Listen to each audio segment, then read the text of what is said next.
بے شک. لیکن ایک کمال اور بتاؤں میں مولا علی کا، شیعہ حیدر کرار. دیکھیں رسول خدا کی زندگی میں جب جناب خدیجہ آئی نا تو رسول خدا نے اس وقت جب تک جناب خدیجہ رہی تو اس وقت تک کوئی شادی نہیں کی. اس کے بعد کئی شادیاں ہوئی ہیں ہے نا. ایسے ہی مولا علی کی زندگی میں جب فاطمہ آئی تو بی بی فاطمہ کی زندگی جب تک رہی مولا علی نے کوئی دوسری شادی نہیں کی. اس کے بعد بہت ساری شادیاں ہوئی ہیں، لیکن کوئی مجھے اتنا بتایا کہ رسول خدا نے کتنی ساری شادیاں کری. ساری بیویوں کے نام یاد ہیں؟ نہیں. کسی کو یاد ہے؟ نہیں. کسی کو یاد نہیں ہے نا. کوئی کوشش بھی نہیں کرتا. اچھا مشہور کون ہے جناب رسول خدا کی زوجہ میں؟ یا تو ایک ام سلمہ مشہور ہے نا، یا تو ایک ام سلمہ مشہور ہے، یا پھر ایک ام حبیبہ. کبھی کبھار ان کا بھی ذکر آتا ہے کہ ام حبیبہ بھی بھائی. اور ویسے بھی ان کا نام اس لیے آ سکتا ہے جناب ام حبیبہ کا اس لیے کہ انہوں نے مشہور اہل بیت میں کوئی ایسے ہی نہیں ہو سکتا جب تک کہ مودت اور محبت نہ دکھائے. جناب ام حبیبہ کا نام شاید اس لیے مشہور ہوا کہ انہوں نے اپنے باپ کے نیچے سے مسند کھینچی ہے. جانتے ہیں نا جناب ام حبیبہ کس کی بیٹی ہے نا. ضروری تو نہیں ہے کہ ممبر پر ان کے نام لیے جائیں، لیکن وہ ایسی تھی انہوں نے اپنے باپ کی مسند گھسیٹ لی. بتا دیا کہ میں رسول کے گھرانے میں آ چکی ہوں، میں اس کے گھرانے میں آ چکی ہوں کہ جو مسند کا محتاج ہے اس کا شملہ عرش کو چھوئے. بے شک بے شک. سبحان اللہ. بے شک. سمجھے گا. تو زیادہ تر مسلمہ کا نام مشہور ہے. ایسے ہی مولا علی کی جناب سیدہ کے بعد شادیاں ہوئی، کتنی ساری شادیاں ہوئیں، لیکن ساری بیویوں کے نام تو ہمیں یاد نہیں ہے. ساری بیویوں کے نام کوئی یاد بھی نہیں کرتا ہے. کون مشہور ہے؟ بی بی ام البنین سلامت رہے. کون مشہور ہے؟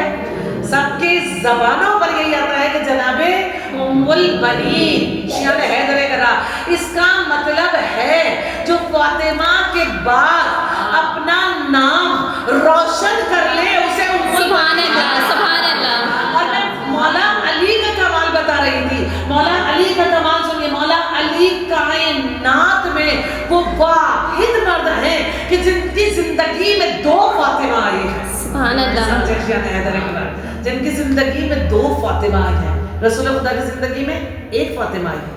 سب کو پتا ہے رسول کی زندگی میں ایک فاطمہ ہے، لیکن مولا علی کی زندگی میں دو فاطمہ ہیں. ویسے تو اگر دیکھا جائے تو تین فاطمہ ہیں، ماں کو بھی اگر ملا لیا جائے، لیکن اگر ویسے ان کی زندگی میں ان کی زوجاؤں میں دیکھیں تو دو فاطمہ ہیں. ایک کون ہے؟ ایک فاطمہ تو زہرا اور دوسری ہیں فاطمہ کلابیہ. شیعہ حیدر کرار. ایک فاطمہ کلابیہ. اور کمال دیکھیے دونوں کو اللہ نے اتنا نوازا کہ ایک فاطمہ تو زہرا یعنی کہ جو علی کی زندگی میں آئی اس کی تسبیح قیامت تک جاری رہے گی، اور دوسری فاطمہ کلابیہ اس کا توسل قیامت. سبحان اللہ. سبحان اللہ. سبحان اللہ. سبحان اللہ. بی بی کا توسل کتنا مجرب ہے.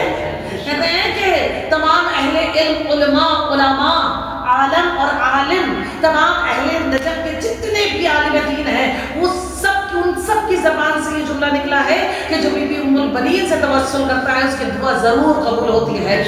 قسم با خدا جو بی بی ام البنین سے توسل کرے اس کی دعا قبول نہ ہو یہ ہو ہی نہیں سکتا ہے.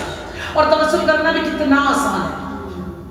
شیعہ حیدر کرار کتنا آسان.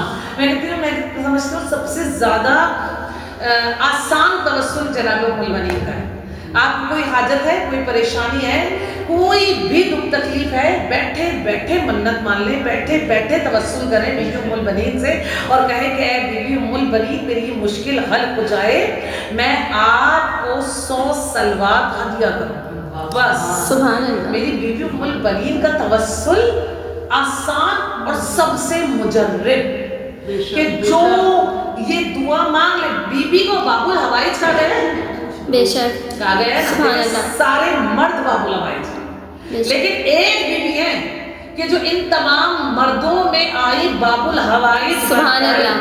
یعنی کہ حاجتوں کا دروازہ بن کر. سبحان اللہ. کیوں نہ آئے بی بی ام البنین ان باب الحوائج میں جو اپنے بیٹے کو باب حسین بنا. سبحان اللہ. واہ واہ. بے شک. سبحان وہ اللہ. باب الحوائج نہیں ہو ہوگی شان حیدر کرار جو وفا کی ایسی پیکر ہو کہ وفا کا پروردگار اپنی گود میں پال لے.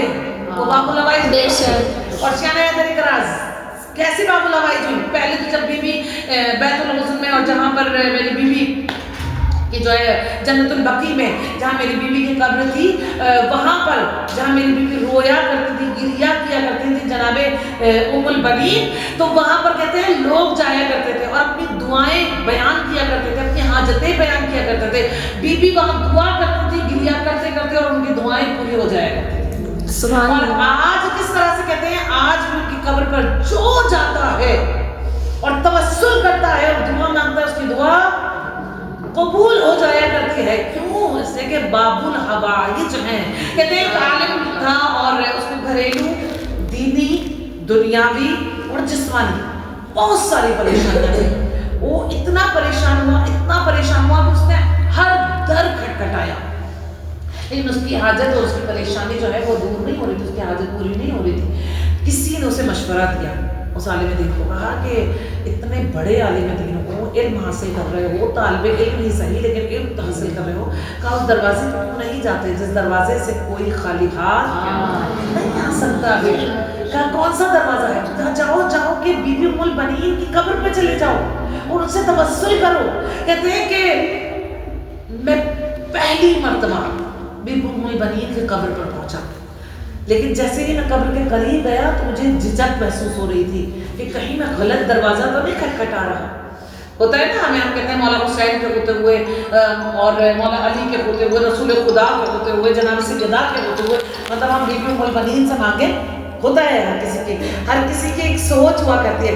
بی بی ام البنین کے قبر کے جیسے ہی قریب وہ آیا اس نے کہا مجھے جھجک محسوس ہوئی کہ میں کہیں غلط دروازہ تو نہیں کھٹکھٹا رہا. میں نے کئی دروازے کھٹکھٹائے ہیں لیکن میری مشکل آسان نہیں ہوئی. کہا جیسے ہی مجھے جھجک محسوس ہوئی کہا مجھے محسوس ہوا کہ میرے کان کے قریب کسی نے دھیمی آواز میں کہا ہے جا تیری مشکل حل ہو گئی ہے. سبحان اللہ. کہا میں صرف قبر جناب ام البنین کے قریب گیا تھا بس اور مجھے صدا آئی کہ جب تیری مشکل آسان ہو گئی. یہ ہے بی بی ام البنین. سبحان اللہ.